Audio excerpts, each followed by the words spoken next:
नमस्कार दोस्तों, स्वागत है आपका अपने YouTube चैनल में। आज की इस वीडियो में हम कक्षा 12 के इतिहास विषय का सेकंड चैप्टर राजा, किसान और नगर, आरंभिक राज्य और अर्थव्यवस्थाएं आपके लिए लेके आए हैं। ये हमारे इस अध्याय का सेकंड पार्ट है। अगर पहला पार्ट आपने नहीं देखा है तो वीडियो के डिस्क्रिप्शन में आपको लिंक मिल जाएगा, जाइए देखिए। अगर देख रखा है तो कंटिन्यू करिए। तो हम अपना अध्याय शुरू करें उससे पहले हम थोड़ा सा रिकैप ले लेते हैं। वो जरूरी है, अपने देख लिया फिर भी जरूरी है कि हमने जाना था किस प्रकार से भारतीय इतिहास में 600 ईसा पूर्व के बाद द्वितीय नगरीय क्रांति का उद्भव हुआ, जिसमें 16 महाजनपदों के इतिहास को हमने बहुत ही बारीकी से समझा था। साथ में हमने जाना था कि जो 16 महाजनपदों का उद्भव हुआ था वो किस प्रकार से गणतंत्र और राजतंत्र की शासन प्रणाली में बटे हुए थे। और साथ साथ में हमने ये भी जाना था कि जो मगध था, मगध महाजनपद किस प्रकार से एक बड़े महाजनपद में या एक बड़े साम्राज्य में तब्दील हुआ, उनके कारण हमने जाने थे। साथ में हमने मौर्य साम्राज्य की जानकारी के स्रोत, अभिलेख, इंडिका, अर्थशास्त्र पर भी अपनी एक समझ विकसित करी थी। और हमने मौर्य साम्राज्य के अलग अलग पहलुओं पर हमने चर्चा करी और साथ में मौर्य साम्राज्य कितना महत्वपूर्ण है इस पर हमने चर्चा करी थी। तो अब हम अपने नए पाठ की तरफ चलते हैं जिसमें हमें समझना है राजधर्म के नवीन सिद्धांत। तो राजधर्म के नवीन सिद्धांत में हमें समझना है कि किस प्रकार से मौर्य साम्राज्य के पतन के बाद मौर्य उत्तर काल में अलग अलग राजवंशों का उदय हुआ और वो किस प्रकार से अपने राजनीतिक स्वरूप को नाम दिया करते थे। तो हमें सबसे पहले जानना है कि दक्षिण भारत में किस प्रकार से राजाओं या यूं कहें सरदारियों का उद्भव हुआ। जैसे कि आप नक्शे में देख सकते हैं, पहला नक्शा जो हमारा है चोल, चेर और पांड्य से संबंधित, ये नक्शा आपको दिख रहा होगा कि कृष्णा नदी के नीचे वाले हिस्से में दक्षिण भारत में चोल, चेर और पांड्य राजवंश या सरदारियों का उद्भव हुआ। और साथ साथ में दूसरे नक्शे में आप देख सकते हैं कि किस प्रकार से सातवाहन शासकों का कितना बड़ा भौगोलिक क्षेत्र पर साम्राज्य स्थापित था। अब चोल, चेर और पांड्य जैसे राज्यों के उद्भव के बारे में हमें जानकारी कैसे मिलती है। अगर हम स्रोत की बात करें, प्राचीन तमिल साहित्य की कविताओं में इन सरदारों के बारे में विभिन्न प्रकार से विस्तृत जानकारी हमें प्राप्त होती है। और साथ साथ में हमें यह भी पता चलता है, अगर हम सातवाहन और शक राजवंशों की बात करें तो किस प्रकार से व्यापार पर टैक्स लगाकर अपने राज्य की समृद्धि को बढ़ावा दे रहे थे, साथ में व्यापार को संरक्षण भी दे रहे थे। अब हम अपने अगले विषय की तरफ चलते हैं। दैविक राजा एक उदाहरण के साथ समझते हैं। प्रधानमंत्री एक ऐसा पद है जिसको वैधानिकता प्राप्त है लोकतंत्र के माध्यम से, भारतीय संविधान के माध्यम से। आपके क्षेत्र के विधायक, सरपंच, राष्ट्रपति को कहीं ना कहीं एक संविधान के माध्यम से और लोकतंत्र के माध्यम से वैधानिकता प्राप्त है।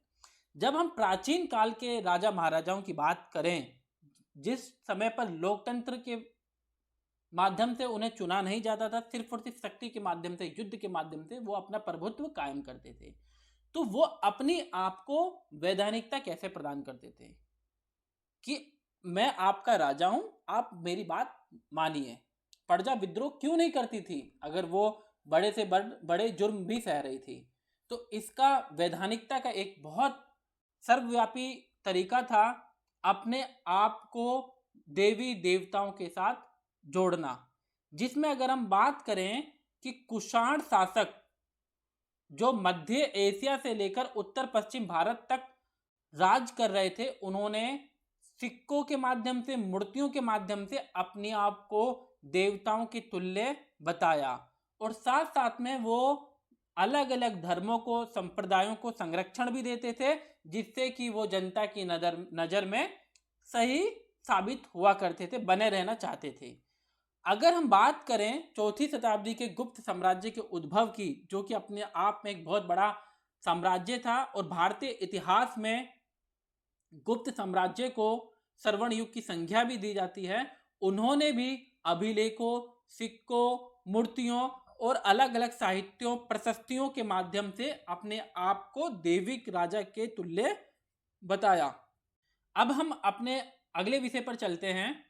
तो इसमें हम देखते हैं सबसे पहला जो विषय है जनता में राजा की छवि, कि जो हमें अधिकतर इतिहासकारों को जो स्रोत मिले हैं वो साहित्यिक स्रोत मिले हैं, राज कवियों ने लिखे, राज दरबारियों ने लिखे, अभिलेख मिले हैं, लेकिन हमें ऐसे स्रोत बहुत कम मिले या नहीं मिले जिससे कि हम बता पाएं कि उस क्षेत्र की, किसी भी राज्य के क्षेत्र की जनता अपने राजा के बारे में, प्रशासन के बारे में क्या सोचती थी।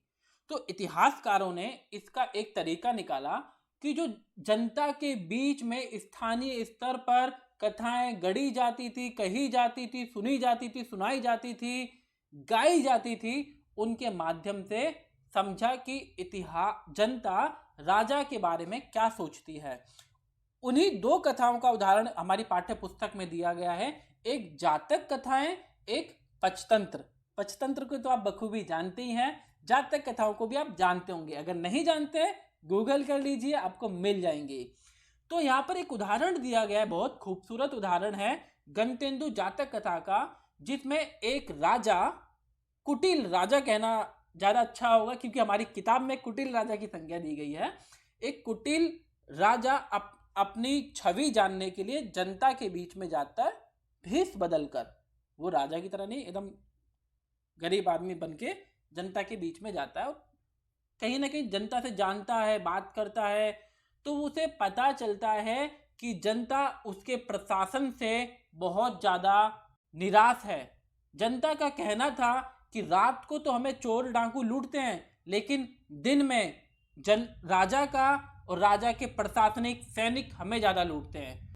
तो इस प्रकार से हमें जनता के बीच राजा की क्या छवि थी उसके बारे में जानकारी मिलती है। अगर हम देहात के एक और पहलू पे बात करें कि देहात में किस प्रकार से खेती बाड़ी की जा रही थी, या फिर हम बात करें कि उपज बढ़ाने के तरीके क्या थे, तो हम समझ पाएंगे कि हल का प्रचलन बढ़ गया था, क्योंकि उत्तर भारत में जो जंगल थे उन्हें काटा गया था और उपजाऊ भूमि थी और जनसंख्या बढ़ चुकी थी। जनसंख्या बढ़ने से अन्न की पैदावार की मांग भी बढ़ रही थी। साथ साथ में किसान लोहे के हल का प्रयोग करने लगे थे, या लोहे के फॉल वाले हल का प्रयोग कर रहे थे। हल जुताई के लिए, जैसे आज के टाइम पर ट्रैक्टर का प्रयोग किया जाता है, उसी टाइप से जुताई के लिए हल का प्रयोग किया जाता था। आज भी कई क्षेत्रों में किया जाता है। कुदाल का प्रयोग किया जा रहा था। कुओं, तालाबों और कहीं कहीं नहरों के माध्यम से सिंचाई की व्यवस्था भी की जा रही थी, सिंचाई की जाती थी। और जहां पर राजा महाराजा अपना सिंचाई की व्यवस्था करते थे तो वो जनता से उसका टैक्स भी लिया करते थे। अब हम आगे चलते हैं, ग्रामीण समाज में मौजूद विभिन्नताएं। देखिए, समाज में जब हम एक साथ रह रहे हैं, खेती बाड़ी हो गई है, कृषि में विकास हो रहा है, शहरीकरण हो रहा है, तो जाहिर सी बात है समाज में थोड़ा सा विभेद भी आएगा। कोई ज्यादा कमाएगा, कोई कम कमाएगा, किसी के पास ज्यादा शक्ति है, किसी के पास कम है। तो हमारे 600 ईसा पूर्व से लेकर 600 ईस्वी तक के जो समाज की अगर हम बात करें तो वहां पे समाज में विभिन्नताएं मौजूद थी। गरीब थे, अमीर थे। सबसे पहले हम बात करें तो भूमिहीन किसान श्रमिक थे, जिनके पास जमीन नहीं थी लेकिन वो दूसरे की जमीन में जाके अपनी मजदूरी करते थे, जिन्हें भूमिहीन किसान, भूमिहीन खेतिहर श्रमिक कहा जा सकता है। छोटे किसान भी शामिल थे जिनके पास अपनी जमीन थी। पाली भाषा में, साहित्यों में छोटे किसानों के लिए गृहपति शब्द का प्रयोग किया जाता था। नॉर्मली एक नंबर का क्वेश्चन आ सकता है कि गृहपति किसे कहा जाता है, तो आप इसको कह दीजिएगा छोटे किसानों को अपने गृहपति शब्द की संज्ञा दी गई है, किसमें, पाली भाषा में। साथ साथ में एक हमारे जमींदार वर्ग था जो शक्तिशाली थे और किसानों पर नियंत्रण रखते थे। ग्राम प्रधान भी शामिल थे, और ग्राम प्रधान जो थे वो चुने नहीं जाते थे, वो वंशानुगत प्रणाली के माध्यम से अपना शासन कर रहे थे मुखिया के रूप में।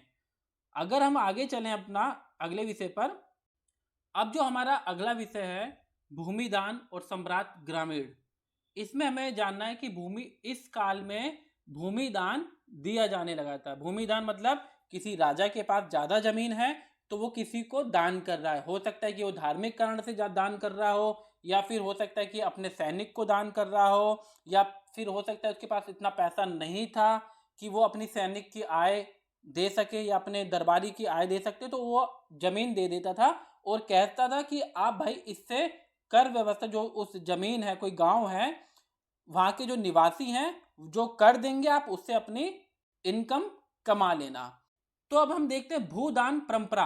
अभिलेख साक्ष्यों के माध्यम से पता चलता है कि राजवंश द्वारा ब्राह्मणों को बड़े पैमाने पर भूमिदान दी जा रही थी।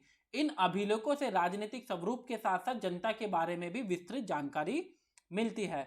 जो भूदान परंपरा थी वो भारतीय इतिहास में सर्वप्रथम सातवाहन शासकों के टाइम पर शुरू हुई थी और जो अपने चरम पर थी वो गुप्त राजवंश के टाइम पर थी।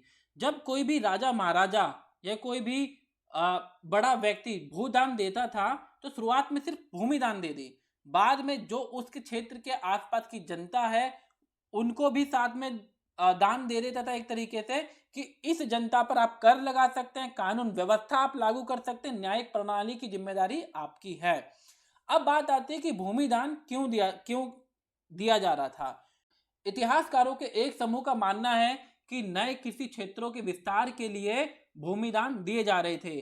साथ साथ में कुछ इतिहासकारों का मानना यह है कि जो राजनीतिक प्रभुत्व था वो कमजोर हो गया था। अब केंद्र सरकार या सम्राट इतना ज्यादा मजबूत नहीं था, इसलिए उसने अपने सैनिकों को, दूसरे सैनिकों को या दरबारियों को भूमि दान दी और साथ साथ में उनकी कानून व्यवस्था उनको स्वयं लागू करने के लिए कहा। साथ में एक अपेक्षा रखी जाती थी, जिस भी व्यक्ति को भूमि दान दी जा रही है तो अगर वो उसे कुछ इनकम कमा रहा है कर के माध्यम से, किसी भी माध्यम से, तो उसका एक भाग राजा को देगा और राजा को कभी सेना की जरूरत पड़ेगी तो वो अपने क्षेत्र से कुछ सैनिक भी राजा को उपलब्ध कराएगा।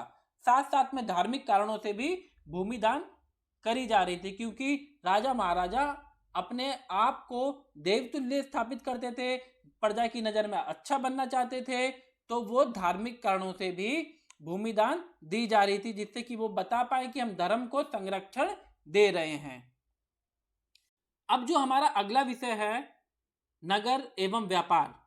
हमने प्रशासन जान लिया, हमने ग्रामीण परिवेश की जनता के विषय में जान लिया। अब हम देखते हैं कि नगर और व्यापार के बारे में। सबसे पहले हम देखेंगे नए नगरों का उद्भव। हम देख सकते हैं कि 600 ईसा पूर्व तक आते आते 16 महाजनपदों का उद्भव होता है। तो 16 महाजनपद थे, अपने आप पे एक बड़े साम्राज्य थे, राजा महाराजाओं का शासन था। तो नए नगरों का उद्भव कैसे हुआ? जो 16 महाजनपद थे, जो राज्य थे, उनकी राजधानियां नगरों में परिवर्तित हुई।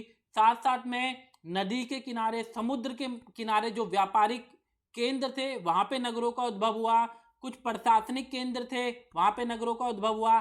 धार्मिक सांस्कृतिक केंद्र के इर्द गिर्द भी नगरों का उद्भव हुआ। उदाहरण के लिए देख लिए, दिल्ली भारत की राजधानी है, या फिर आपके राज्य की अगर हम बात करें, हर एक राज्य की एक राजधानी है। राजस्थान की राजधानी जयपुर, तो वो कहीं ना कहीं नगर है। उसका एक बहुत बड़ा रीजन है कि वो प्रशासनिक केंद्र है, सारी सुविधाएं, शासन पाठ वाट वहीं से चलता है, तो वो एक नगर के रूप में उभरा।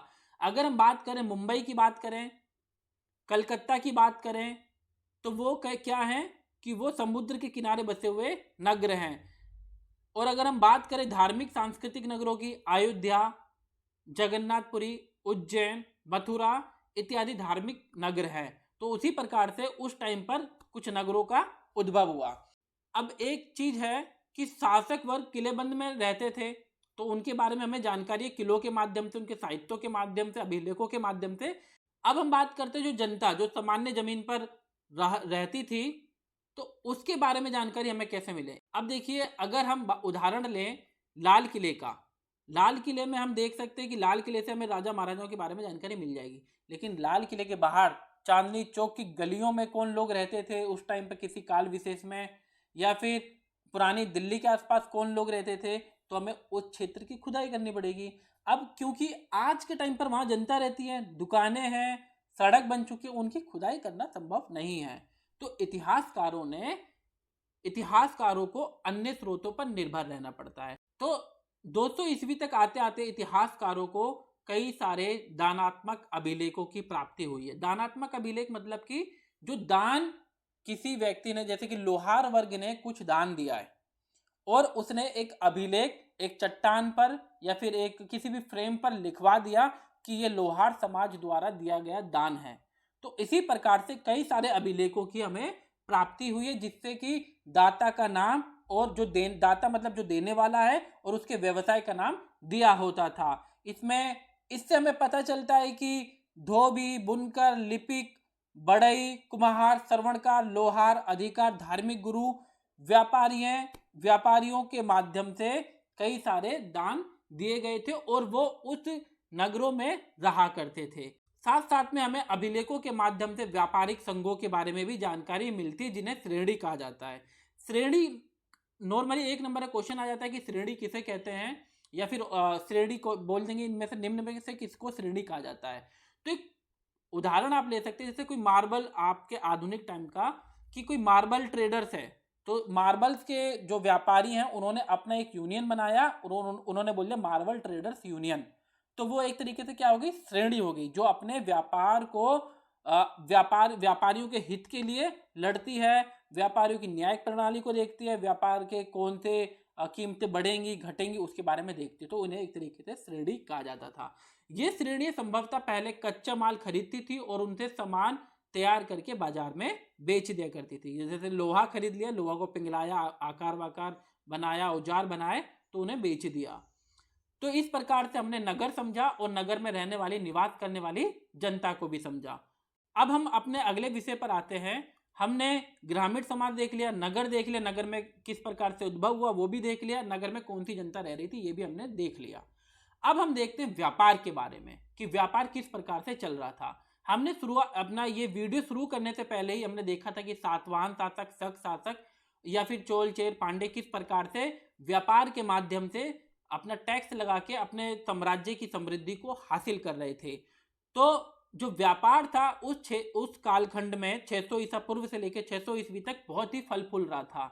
अगर हम बात करें मध्य एशिया या पश्चिम एशिया के साथ व्यापार हो रहा था। अगर हम भारत, पाकिस्तान जो कि उस टाइम पर भारत का हिस्सा था, अफगानिस्तान और फिर साथ साथ में हम पश्चिम एशिया को हम देखें तो नदी मार्गों के माध्यम से, जमीन के माध्यम से व्यापार हुआ करता था। साथ में समुद्र तट के माध्यम से व्यापार हो रहा था। और व्यापार किसका हो रहा था? मसालों का, कपड़ों का, जड़ी बूटी का और भी तमाम प्रकार की चीजों का। रोमन साम्राज्य से जो व्यापार हो रहा था विशेषकर वो मसालों का हो रहा था, कपड़ों का हो रहा था, जड़ी बूटियों का व्यापार हो रहा था। साथ में ही दक्षिण पूर्व एशिया के देशों से भी, जैसे इंडोनेशिया, मलेशिया, ये इत्यादि देश शामिल हैं, उनके साथ भी समुद्र के माध्यम से व्यापार हो रहा था। अब व्यापार में सिर्फ वस्तुएं नहीं जा रही थी, व्यापार में विचार भी जा रहे थे, विचार आ भी रहे थे। तो उसी का एक कारण था कि जो 600 ईसा पूर्व के बाद बौद्ध धर्म, जैन धर्म हमारा फैला, तो वो व्यापारिक लोगों के साथ साथ सांस्कृतिक आदान प्रदान में हमारे धर्म का विस्तार दक्षिण पूर्व एशिया में, जापान में, चीन में भी फैला। तो इस प्रकार से हम देख सकते हैं कि व्यापार किस प्रकार से काल विशेष की प्रगति के लिए उत्तरदायी था। साथ साथ में राजाओं ने भी व्यापारिक मार्गों पर नियंत्रण स्थापित करने का प्रयास किया और उन रास्तों को, मार्गों को सुरक्षा देकर कर भी प्राप्त किया। अब हम देखते हैं सिक्के और राजा, क्योंकि हम बात कर रहे हैं व्यापार की और व्यापार को सुगम बना रहे थे उस टाइम के सिक्के। तो सिक्कों के प्रचलन ने व्यापार काफी हद तक सुविधाजनक बना दिया। अब वस्तु विनिमय नहीं था कि भाई मैं आपको गेहूं दूंगा आप मुझे चावल दे दो, मैं आपको चावल दूंगा आप मुझे लोहा दे दो, ऐसा नहीं था। आप सिक्के दान करिए, सिक्के दीजिए और मैं आपको सामान दे दूंगा। तो सबसे पहले चांदी और तांबे के सिक्के बनाए गए, उनको आहत सिक्के कहा गया। और सर्वप्रथम मौर्य साम्राज्य ने या मौर्य वंश के शासकों ने आहत सिक्कों का निर्माण किया। आहत सिक्के कैसे होते हैं? जैसे कि आप ईंट देखते हैं, जब ईंट मट्टी पर डाल के बनाते हैं तो ईंट पर एक सांचा होता है और ईंट बनाने के लिए सांचा होता है, उस पर ईंट के भट्टे का मालिक का नाम लिखा होता है, वो कंपनी का जो भी नाम होता है भट्टे का, तो वो मिट्टी पर डालता है, फिर उस पर नाम लिखा हुआ आ जाता है। तो उसी प्रकार से सांचा होता है, अपने धातु पर सांचा डाला और उस पर नाम लिख गया, तो ये आहत सिक्के थे। तो आहत सिक्कों का सबसे पहला प्रचलन मौर्य वंश ने किया। शासकों की प्रतिमा और नाम के सिक्के सबसे पहले हिंद यूनानी शासकों ने संचालित किए या जारी किए। सोने के सिक्के सबसे पहले कुषाण राजाओं ने जारी किए। दक्षिण भारत में कई स्थलों से रोमन सभ्यता के सिक्के भी मिले हैं। इससे पता चलता है कि रोमन साम्राज्य और साथ साथ में दक्षिण भारत में व्यापारिक गतिविधियां निष्पादित की जा रही थी या व्यापार हो रहा था इन दोनों में। साथ साथ में गुप्त काल में भी हमें सोने के सिक्के प्राप्त हुए, लेकिन 600 ईस्वी तक आते आते सोनों के सिक्कों की संख्या में कमी आ गई या उसमें मिलावट नजर आ रही थी, जिसका एक सबसे बड़ा कारण था व्यापारिक गतिविधियों का पतन, क्योंकि रोमन साम्राज्य का पतन हो गया था। अब वहां पे खुद अव्यवस्था हो गई तो व्यापार नहीं हो पा रहा था। अब हम चलते अपने अगले विषय पर, अभिलेख साक्ष्यों की सीमाएं। ये हमारा आखिरी टॉपिक है इस चैप्टर का, क्योंकि इस जो चैप्टर की हमने सारे विषयों पे जो चर्चा करी है वो उसमें कहीं ना कहीं अभिलेखों के माध्यम से ही हमने चर्चा करी है। तो अभिलेख साक्ष्यों की पहली सीमा मतलब कमियां क्या हैं। तो अभिलेख साक्ष्यों की जो सबसे बड़ी कमी है वो है तकनीकी सीमा। देखो, आपने एक मट्टी ली और मट्टी पे कुछ लिख दिया, फिर उसे सुखा दिया, बाद में हो सकता है कि वो किसी कारण वजह से टूट गई हो, या फिर लोहे पे कुछ लिख दिया लेकिन हो सकता है बाद में वो टूट जाए। तो जो हम कुछ भी अक्षर अभिलेख पर उत्कीर्ण करते हैं या लिखते हैं, जिन्हें बाद में पढ़ पाना बहुत मुश्किल हो सकता है, क्या पता वो किसी भी वजह से टूट सकते हैं और नष्ट हो सकते हैं, कई बार लुप्त या गायब हो जाते हैं। दूसरी जो समस्या है अर्थ ना निकाल पाना, क्योंकि अभिलेख कई बहुत बड़ी संख्या में पाए गए हैं और सभी अभिलेखों के अर्थ नहीं निकल पाए। बहुत सारे कारण हैं, जिसमें से भाषा की जानकारी ना होना भी एक बड़ा कारण है, या भाषाई विशेषज्ञता ना होना भी एक बहुत बड़ा कारण है। जो तीसरी समस्या है मौलिक समस्या। आपने देखा कि अभिलेख जो हम पूरे चैप्टर पढ़ रहे हैं उसमें राजा महाराजाओं ने, व्यापारियों ने अपने अपने अभिलेख जारी किए।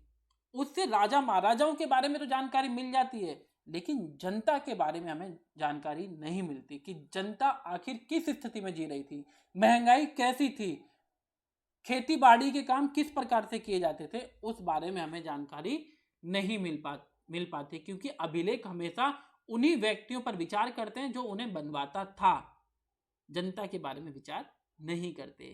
तो ये था हमारा सेकंड चैप्टर, राजा, किसान और नगर। सुधार की गुंजाइश हर जगह होती है, फिर भी कुछ कमी है तो कमेंट बॉक्स में जाइए, बताइए, हम उस पर काम जरूर करेंगे। बाकी अपने साथियों के साथ शेयर करिए। Thank you.